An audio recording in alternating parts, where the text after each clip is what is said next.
अब आता है transient analysis, that is chapter 4 का लेक्चर 1, 2, 3, 4 एंड 5 का कंप्लीट समरी, जो कि लेक्चर 5 एक्स्ट्रा कॉन्सेप्ट के नाम से है। ठीक है, तो इसमें क्या है कि ट्रांजिएंट बिहेवियर ऑफ इंडक्टर का कंप्लीट समरी है। ठीक है, तो ये देखो, ये तुम्हारा टाइम एक्सिस है।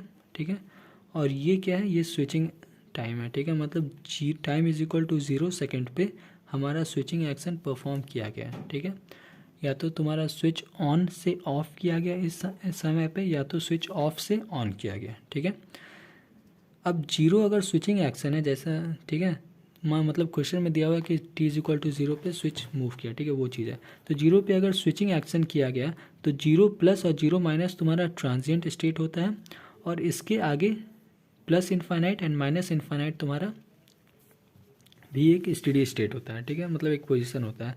तो 0 माइनस और 0 प्लस ट्रांजिएंट स्टेट होता है। ठीक है, ये पहला प्रॉपर्टी हुआ ट्रांजिएंट का। ठीक है, अब बात आता है दूसरा चीज़, क्या कि जब स्विचिंग तुम्हारा 0 पे परफॉर्म किया तो 0 से पहले वाला टाइम को हम लोग क्या बोलते हैं, पास्ट टाइम। ठीक है, और 0 के बाद वाले टाइम को क्या बोलेंगे, प्रेजेंट। ठीक है, तो जब स्विचिंग किया गया तो स्विचिंग के पहले मतलब पास्ट का इंफॉर्मेशन हमेशा क्वेश्चन में दिया नहीं रहता है।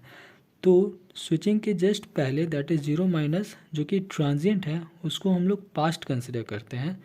और यहाँ आता है दूसरा rule, that is past is always steady state. ठीक है, तो ऑल्दो 0 माइनस ट्रांजिएंट रिप्रेजेंट करता है, ट्रांजिएंट स्टेट रिप्रेजेंट करता है, लेकिन 0 माइनस इंडक्टर के केस में क्या होता है, स्टेडी स्टेट।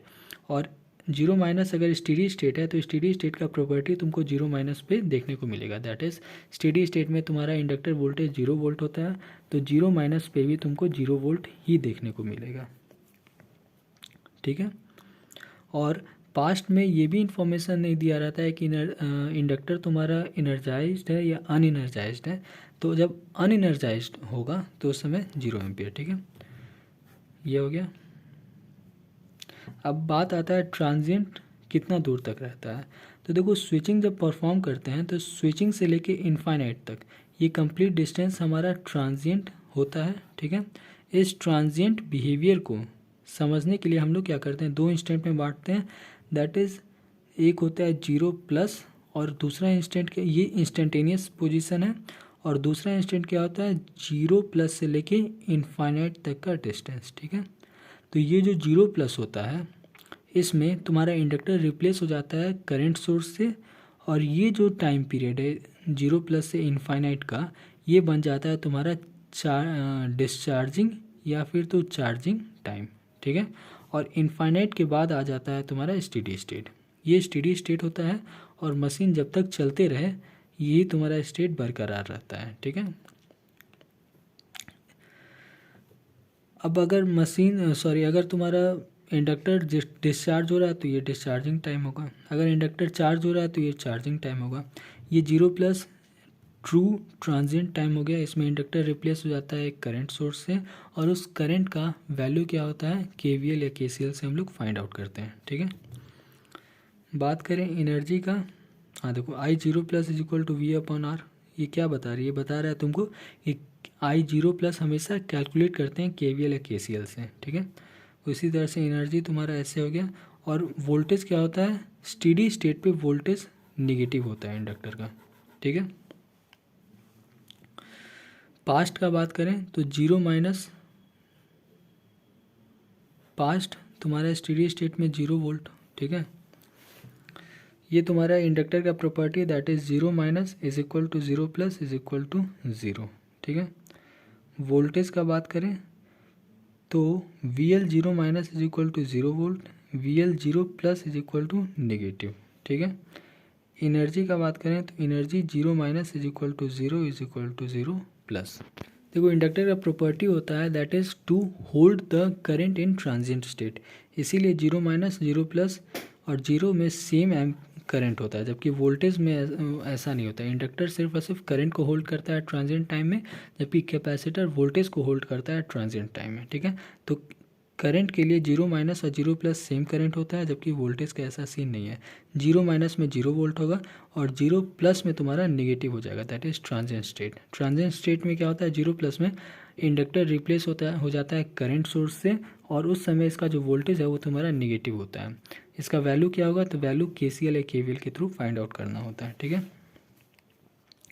अब यहाँ पे क्या बताया गया कि 0 और 0+ तुम्हारा सेम इंस्टेंट होता है। ठीक ना, कहने का मतलब ये 0 और ये 0+ एक ही चीज़ है, बस दो नाम दिया गया है। ठीक ना, तो ट्रांजिएंट में 0 बोलो या 0+ बोलो, बात एक ही है। तो हम लोग क्या करते हैं कि 0 और 0+ को 0/0+ लिख देते हैं और एक ही डॉट से रिप्रेजेंट करते हैं। तो ट्रांजिएंट यहाँ से यहाँ तक हो जाता है, जिसको दो भाग में बांटेंगे, दैट इज़ ये एक डॉट और दूसरा ये टाइम। ये डॉट में क्या होगा, इंडक्टर रिप्लेस हो जाएगा करंट सोर्स से, और करंट और वोल्टेज KCL KVL के थ्रू फाइंड करेंगे, और ये जो कंप्लीट टाइम है ये बन जाएगा तुम्हारा या तो चार्जिंग या डिस्चार्जिंग का टाइम। तो 0 और 0+ हर चीज़ में सेम होता है, चाहे बात हो energy, current, voltage, register current, register voltage, कुछ भी 0 और 0+ हर समय सेम होता है। ठीक है, लेकिन वही अगर बात करें 0- और 0+, ठीक ना, तो 0- और 0+ कम्प्लीटली डिफरेंट है। 0- स्टेडी स्टेट होता है, 0+ ट्रांजिएंट होता है। ठीक ना, तो इसमें कोई ज़रूरी नहीं है कि पैरामीटर सेम हो। ठीक ना, पैरामीटर डिफरेंट होता है। एनर्जी सिर्फ सेम होता है, एनर्जी सिर्फ सेम होता है, क्यों, क्योंकि law of conservation of energy के अकॉर्डिंग ये दोनों सेम होता है, लेकिन बाकी सब पैरामीटर सेम नहीं होता है। इसीलिए इस वाले क्वेश्चन में भी देख सकते हो 0 और 0+ पे सेम बिहेवियर हमें सर्किट के द्वारा मिल रहा है, इसीलिए ये दोनों पॉइंट को कंबाइन करके एक ही बनाते हैं। ठीक है, दैट इज़ देखो सब को कंबाइन करके एक ही कर दिए हैं, इसको 0/0+ लिख देते हैं। ठीक है, अब आता है कि tau that is time constant का यूनिट सेकंड क्यों होता है, तो वो तुम्हारा इधर डिराइव किया हुआ है। ठीक है, अब क्या है, अब लैप्लास ट्रांसफॉर्म से क्वेश्चन को सॉल्व किया गया। ठीक है, दैट इज़ क्वेश्चन नंबर जो लेक्चर 5 है, ये वाला क्वेश्चन, इसमें हो क्या रहा है कि 0 सेकंड पे स्विच A से B मूव कर रहा है, मतलब पास्ट में स्विच A पे था और t=0 पे B पे मूव किया। इस क्वेश्चन को लैप्लास के थ्रू बनाना है। ठीक है, लैप्लास मतलब ट्रांसफॉर्म डोमेन, ट्रांसफॉर्म डोमेन कहने का मतलब S डोमेन। ठीक है, तो S डोमेन में स्टेप सब सारा सेम है, मतलब फ्लो तुम्हारा यही चीज़ है। इसमें क्या था कि पहला हम लोग इनिशियल स्टेट मतलब <0 पे हम लोग वोल्टेज करंट निकालेंगे, फिर >= 0 आएगा जहाँ पे सारा सर्किट सेम रहेगा, बस स्विच को क्लोज होता हुआ दिखाया जाएगा, और टाइम कांस्टेंट निकालेंगे। तीसरा स्टेप आता है 0+ मतलब ट्रू ट्रांजिएंट वाला, जिसमें इंडक्टर करंट सोर्स से रिप्लेस होता है, और उसके बाद आता है infinity that is steady state. ठीक ना, तो इसमें ये निकालते हैं। ठीक है,